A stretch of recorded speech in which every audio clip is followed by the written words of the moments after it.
Emirates மீட்டிங்கிற இந்த shop வந்து நம்ம ஏற்கனவே வீடியோலாம் போட்டிருக்கிறோம். மக்களுக்கு தெளிவுபடுத்துறதுக்காக ஒரு சின்ன ஒரு வீடியோ. இது எப்படின்னு சொன்னால், பார் வாங்கினோம்னா 24 கேரட் வாங்கினோம்னா எது பெட்டர், எப்படி எந்த ஃபார்மில் வாங்குறது பெட்டர் அப்படின்னு சொல்கிறது நிறைய பேருக்கு அந்த டவுட் இருக்குது. அதுக்காக தான் இந்த வீடியோ. இது வந்து டிடி பார் அப்படின்னு சொல்லுவாங்க. இது 24 கேரட் தான். ஆக்சுவலாக வந்து 999. இதை பார்த்தா தெரியும், இது 999. சரியா? இப்படி வாங்கும்போது நமக்கு லாபம் நல்ல, அதாவது மேக்கிங் சார்ஜஸ் அதிகமாக இருக்காது.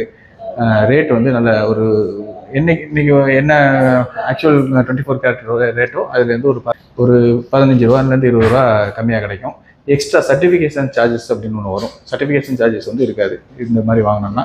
ஆனால் இது வாங்கும்போது ரொம்ப முக்கியம் வந்து அந்த கடையுடைய நம்பகத்தன்மை ரொம்ப முக்கியம்.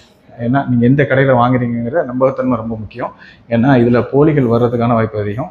இந்த மாதிரி நல்ல பிராண்டடாக, அதாவது நல்ல ஒரு நேம் உள்ள ஒரு கடையில், அதாவது நம்ம நாளைக்கு ஒரு பொருளை கொண்டு வந்தால் அதுக்கு ரெஸ்பான்சிபிள் அப்படி இருப்பாங்க, ஒரு லாங் டேமாக வந்து ஒரு கடையை நடத்துகிறாங்க அப்படிங்கிற மாதிரியான நல்ல கடைகள், அதாவது உங்களுக்கு ரொம்ப அறிஞ்சவங்க போயிட்டு வாங்குறது நல்லது. இந்த மாதிரி வாங்கும்போது ரொம்ப கவனம். ஏன்னா இதில் வந்து ரொம்ப எளிமையாக போலி வர்றதுக்கான வாய்ப்புகள் அதிகம். அதே சமயத்தில் நல்ல கடையில், நீங்கள் நல்ல ரெப்புடேஷன் உள்ள கடையில் நீங்கள் வாங்கினீங்க அப்படின்னு சொன்னால் கண்டிப்பாக இந்த கோல்டு உங்களுக்கு லாபம், ஃப்யூச்சரில் ஒரு சேவிங்ஸுக்கு லாபம். சரியா? வேறு எப்படி இருக்கும் அப்படின்னா, இப்போ இது வந்து இந்த இதை பார்த்தோம் அப்படின்னா இது வந்து அவங்களுடைய நேமே இருக்கும், எமிரேட்ஸ் மீட்டிங் அப்படின்னு சொல்லி. யார் இப்போது சமீப காலமாக இது இந்த மாதிரி சர்டிஃபிகேஷன் வருது எப்படின்னு சொன்னால், யார் யார் வந்து பெரிய லெவலில் 24 கேரட் புல்லியன் ஷாப் வச்சுருக்காங்களோ அவங்க நேம்லேயே அடிக்கக்கூடிய ஒரு புதிய ஒரு இது வந்துகிட்டு இருக்குது, கலாச்சாரம் மாதிரி வந்துகிட்டு இருக்குது. ஸோ அவங்க வந்து அங்கேயும் வாங்கினாலும் இந்த மாதிரி சர்டிஃபிகேட்டோட கிடைக்கும். ஆனால் பெரிய சார்ஜஸ் இருக்காது, சர்டிஃபிகேட் சார்ஜஸ் பெருசாக இருக்காது. அன்றைக்கி கோல்டு ரேட் என்னவோ அந்த மாதிரியே கூட தருவாங்க. சரியா? இது எப்படி அவங்களுக்கு அந்த கோல்டு ரேட் கட்டுப்படி ஆகும் அப்படிங்கிறத நம்ம வந்து விளக்கமாக சொல்கிறேன். இப்போ இதுதான் இன்டர்நேஷ்னல் கோல்டு மார்க்கெட்டுடைய லைவ் ரேட். ஆக்சுவலாக வந்து இது வந்து ஒரு அவுன்ஸுக்கு கணக்கு எடுத்துருக்குறாங்க. ஒரு அவுன்ஸ் அப்படிங்கிறது 31.1 கிராம். இப்போ இந்த சார்ட்டில் தெரிகிறது வந்து US டாலர் ரேட்டு. ஒரு அவுன்ஸ் வந்து $3311 இருக்குது. அப்படி பார்க்கும்போது ஒரு கிராமுக்கு $106.46 வந்து வருது. அப்போது இதை அப்படியே திரகத்தில் கன்வெர்ட் பண்ணும்போது 390 திரகம் வருது. சரியா? ஒரு கிராம் 390 திரகம் இன்டர்நேஷ்னல் ரேட்டில் வருது. அதே நேரத்தில் இப்போது யுஏஇயில் உள்ள ரீட்டைல் ஷாப்பில் இந்த போர்டில் என்ன காட்டுது அப்படின்னா 24 கேரட் 399 திரகம் காட்டுது. இது வந்து எந்த மேக்கிங்கும் போடாத பட்சத்தில்.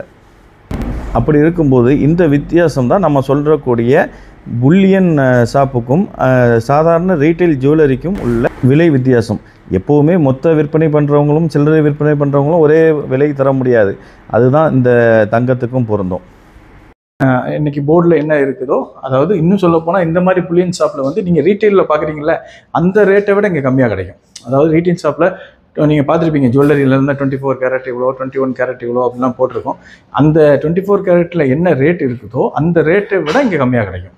ஏன்னா இது புல்லியன் ஷாப் அப்படிங்கிறதுனால ஒன்லி புல்லியன் மட்டும் தான் விற்பாங்க, 24 கேரட் மட்டும் தான் இங்கெல்லாம் விற்பாங்க. அதனால் இவங்க வந்து அந்த புல்லியன் விலைக்கு, அதாவது இன்டர்நேஷ்னலில் ஒரு ரேட் ஓடிக்கிட்டு இருக்கும் இல்லையா மார்க்கெட்டில், அந்த ரேட்டுக்கே வந்து உங்களுக்கு தருவாங்க. ஸோ அது சின்ன ஒரு மேக்கிங் போடுவாங்க. அந்த ரேட்டு ப்ளஸ் மேக்கிங், இந்த ரெண்டையும் சேர்த்தா கூட நம்ம வந்து 916 கடைகளில், அதாவது ஜுவல்லரி கடைகளில் வாங்குறதை விட இங்கே குறைவாக இருக்கும். சரியா? இந்த மாதிரி புல்லியன் ஷாப்பில் வாங்குறது நமக்கு நல்லது. அதுக்கப்புறம் இது இன்னொரு விஷயம், நான் முதல்ல சொன்னேன் இல்லையா, அந்த சர்டிஃபிகேஷனுக்கு சார்ஜஸ் பண்ணுவாங்க அப்படின்ட்டு. இதெல்லாம் வந்து இன்டர்நேஷ்னல் சர்டிஃபிகேட் உள்ளது. இந்த மாதிரி நம்ம பொருள் வாங்கினோம் அப்படின்னா கண்டிப்பாக இதுக்கு சர்டிஃபிகேஷன் சார்ஜஸ் கட்டி தான் ஆகணும். இது எந்த கடைக்கு நீங்கள் போனாலும் இதுக்கு தனியாக சர்டிஃபிகேஷன் சார்ஜஸ் வரும். இது இன்டர்நேஷ்னல் பிராண்டு. ஏன்னா இந்த மாதிரி அசைய சர்டிஃபிகேட் அப்படின்ட்டு போட்டிருப்பாங்க. அப்படிங்கும்போது இந்த மாதிரி வாங்கும்போது உங்களுக்கு கூடுதல் செக்யூரிட்டி. ஆனால் அதே சமயத்தில் வந்து இதுக்கான சார்ஜஸ் தனியாக கட்ட வேண்டி வரும். அதுக்கப்புறம் நீங்கள் போர்டில் அப்படி இருக்குது, நீங்கள் எந்த ப்ரைஸ் போடுறீங்கன்னு கேட்க முடியாது. ஏன்னா வந்து சர்டிஃபிகேஷன் சார்ஜஸ் உண்டு. சரியா? இந்த 3 விதம் தான் இருக்குது 24 கேரட்டில். எப்போவுமே நம்ம வந்து சேவிங்ஸ்க்காக நீங்கள் வந்து ஒரு பொருள் வாங்குறீங்க அப்படின்னு சொன்னால் கண்டிப்பாக 21 கேரட்டை விட, அதாவது 22 கேரட்டை விட, 916 விட, 916 காயின்லாம் வருது இல்லையா, இதை விட இதுதான் நமக்கு வந்து கொஞ்சம் லாபமிக்கதாக இருக்கும், லாபகரமானதாக இருக்கும். கண்டிப்பாக நாளைக்கு நீங்கள் வந்து இதை கொடுத்து பொருள் வாங்கணும், 916 வாங்கணும்னா கூட இதை நல்ல விலைக்கு எடுப்பாங்க. சரியா? ஏன்னா அவங்க ஏற்கனவே மேக்கிங்குக்கு பெரிய செலவழிக்காதனால இதை உடனே எடுப்பாங்க, நல்ல விலைக்கும் எடுப்பாங்க. ஸோ இந்த 3 விதமாக இருக்கும் 24 கேரட்லேயே. இதை நீங்கள் எதை வாங்குறது அப்படிங்கிறத நீங்கள் முடிவெடுத்துக்கலாம். நம்மளுடைய சஜஷன் வந்து இதுதான் வாங்கலாம், நல்ல விலைக்கு, குறைவான விலைக்கு. ஆனால் அதே சமயத்தில் நல்ல ரெப்யூட்டேஷன் கம்பெனியில் இருக்கணும். அது ரொம்ப முக்கியம்.